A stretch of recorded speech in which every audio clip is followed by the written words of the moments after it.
التفكير الثنائي أو مبدأ الكل أو اللا شيء، ده مبدأ في ناس كتير جدا بتتخذه نهج في حياتها، وهو ببساطة إن هو عبارة عن نمط من التفكير بيقولك إن أنت يا تعمل الحاجة دي بيرفكت أو كاملة يا إما ما تعملهاش أصلا.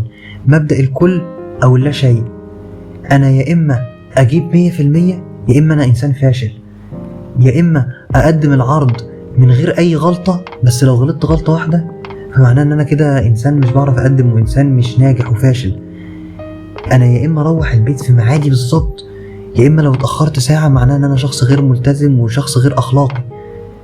دايما عندهم خطأ تفكير إن هو يا الحاجة تحصل بالشكل ده يا إما ما تحصلش أصلا.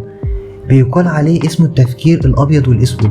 هم عندهم الحياة يا أبيض يا أسود، يا حلو يا وحش، يا رب ولادي وشد عليهم جدا يا إما أسيب الحبل خالص وأسيبهم كده أسيب الموضوع ديهم كده من غير أي عقاب ولا أي حاجة. ما عندهمش منطقة اللي هي الجراي اريا، عندهم دايما الحياة يا بيضة يا سودة، مفيش النقطة الرمادية اللي في النص.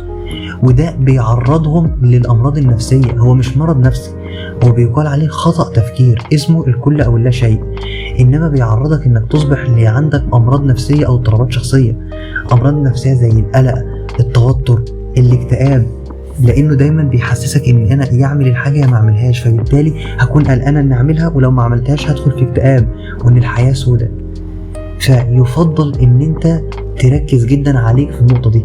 ولو عندك مبدأ الكل أو اللا شيء مسيطر على حياتك ومأثر على وظائف حياتك، ففي الحالة دي أنت هتحتاج إن أنت تستشير حد متخصص، وهو بيكون التعامل معاه بشكل بسيط جدا ببعض جلسات زي العلاج المعرفي السلوكي، لأنه زي ما احنا قلنا هي خطأ تفكير أو تشوه معرفي وليس مرض نفسي. احنا هنا في مساحة نفسية بنقدم جلسات للتعامل مع جميع أنواع أخطاء التفكير.